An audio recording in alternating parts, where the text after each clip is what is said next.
Hi guys, welcome back to my channel Surumi Bros. Today video ഒരു നാടൻ മാങ്ങ അച്ചാറാണ്. ഈ മാങ്ങയുടെ സ്പെഷ്യാലിറ്റി എന്താണെന്ന് വെച്ചാൽ നല്ല വളയിട്ട കൈ കൊണ്ട് ഉണ്ടാക്കിയ അടിപൊളി കിഡിലൻ മാങ്ങച്ചാറാണ്.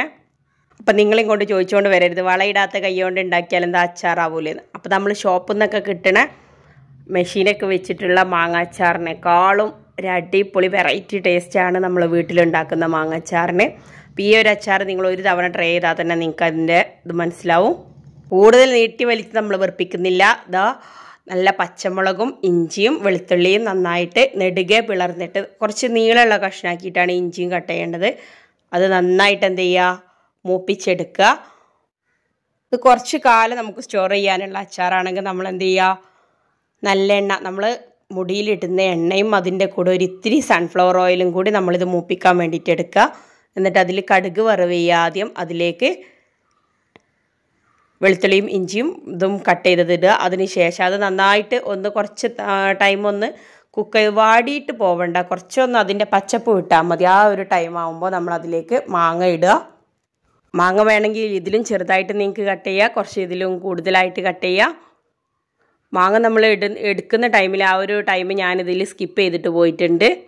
മാങ്ങയുടെ അടിഭാഗം ആ ഒരു കമ്പുള്ള ആ ഒരു ഭാഗം കട്ട് ചെയ്തിട്ട് നമ്മളൊന്ന് നന്നായിട്ട് തുടച്ചെടുക്കുക. എന്നിട്ട് കുറച്ച് നേരം ഒന്ന് വെയിൽ കൊള്ളിക്കുക.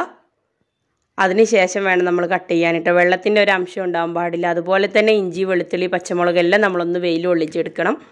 വാടി പോവണ്ട. കുറച്ച് ടൈം നമ്മളൊന്ന് അതിന് വേണ്ടിയിട്ട് നല്ലൊരു കോട്ടൺ കർച്ചീഫ് കൊണ്ട് നമ്മൾ മൊത്തത്തിലൊന്ന് കൈകി ഒപ്പിയെടുത്തതിന് ശേഷം നമ്മളൊന്ന് കുറച്ച് ടൈം വെയിലെടുക്കുക. അപ്പോൾ അതിലുള്ള ആ വെള്ളത്തിൻ്റെ അംശമെല്ലാം വറ്റിപ്പോവും.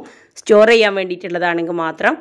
അതല്ല നമുക്ക് ഡെയിലി യൂസ് ചെയ്ത് നമ്മൾ മാങ്ങച്ചാറാകുമ്പോൾ പിന്നെ ചെറിയാനും അതുപോലെ കയ്പ്പ് മാറാനൊന്നുമില്ല. നമ്മൾ ഉണ്ടാക്കി അന്ന് തന്നെ നമുക്ക് വേണമെങ്കിൽ യൂസ് ചെയ്യാം.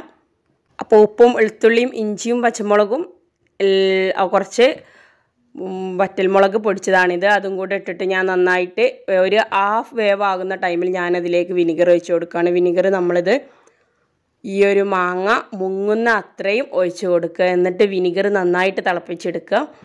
നമ്മൾ ഇതിലേക്ക് എന്തെല്ലാം പൊടികൾ ഇടുന്നോ അതെല്ലാം തിളപ്പിച്ചെടുക്കണം. സ്റ്റോർ ചെയ്യാനുള്ളതാവുമ്പോഴേ അല്ലെങ്കിൽ നമുക്ക് അന്ന് തന്നെ എടുക്കാനുള്ളതായാലും.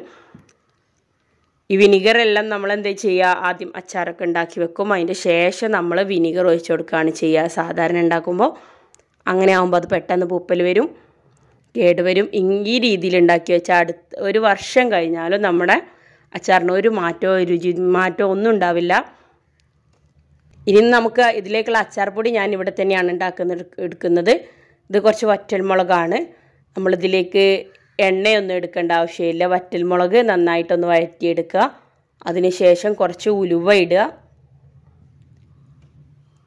ഉലുവ അതുപോലെ തന്നെ കുറച്ച് കടുകും ഇടുക. എന്നിട്ട് ഇത് നന്നായിട്ട് മറിച്ചെടുക്കുക. അതിലേക്ക് കായത്തിൻ്റെ ഒരു കഷ്ണം കൂടെ ഞാൻ ഇട്ടിട്ടുണ്ട്. അത് ഇട്ടപ്പോൾ ആ ടൈമിൽ എടുക്കാൻ മറന്നുപോയി. നമ്മുടെ സാമ്പാർ കായ ഇല്ലേ, അതും ഒരു പീസ് ഇടുക. ഇനി അതിൻ്റെ പൊടി ഉണ്ടെങ്കിൽ നമ്മൾ പൊടി ഇട്ട് കൊടുത്താലും മതി. എൻ്റെ കയ്യിൽ പീസാണുള്ളത്. ഇതാ അതിൽ കാണുന്നതാണ്, ഇതാ ഒരു പീസാണ് കായത്തിൻ്റെ കഷ്ണം. ഇത് നന്നായിട്ടൊന്ന് കടുകും ഉലുവ ഒരു കാപ്പി നിറമാവണം. കടുകൊന്ന് പൊട്ടണം.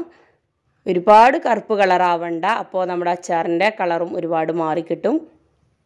നിങ്ങളൊരു മലയാളിയാണെങ്കിൽ ഇപ്പോൾ ഒരു വായിൽ ഒരു ഹാഫ് വെള്ളമൊക്കെ വന്നിട്ടുണ്ടാവും. അപ്പോൾ എല്ലാവരും ഇതൊന്ന് ട്രൈ ചെയ്ത് നോക്കണം കേട്ടോ.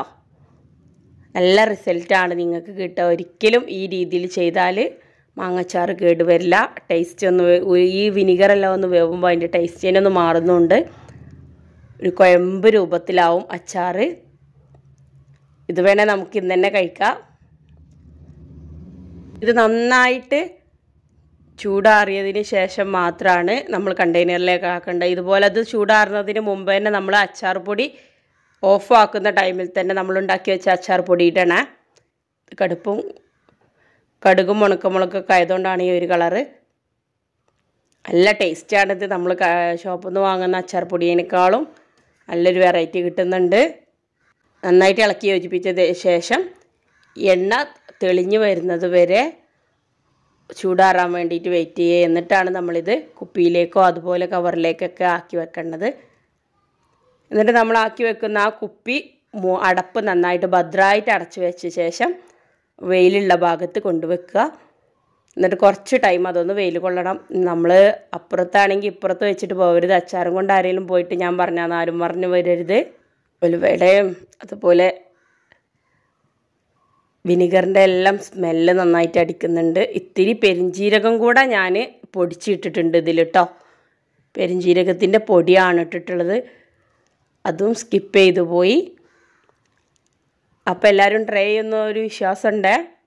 അപ്പോൾ ചാനലിപ്പോൾ 25K ഫാമിലി ആയിട്ടുണ്ട്. ഒന്നും കൂടെ താങ്ക് യു പറയാണ്. നിങ്ങൾ ഇപ്പോൾ കണ്ടുകൊണ്ടിരിക്കുന്നത് സബ്സ്ക്രൈബ് ചെയ്യാതെ ആണെങ്കിൽ ഒന്ന് സബ്സ്ക്രൈബ് ചെയ്തിട്ടേക്കുക. നിങ്ങളുടെ ഡൗട്ട് എന്തെങ്കിലുമൊക്കെ ഉണ്ടെങ്കിൽ ഒന്ന് കമൻറ്റ് ബോക്സിൽ വരിക. നിങ്ങളുടെ അഭിപ്രായം എന്ത് തന്നെയായാലും അത് പറയാൻ മറക്കരുത്. ഇനിയും ഇതുപോലുള്ള വീഡിയോസ് ആയിട്ട് വരുന്നത് വരെ താങ്ക്സ് ഫോർ വാച്ചിങ്. ബൈ.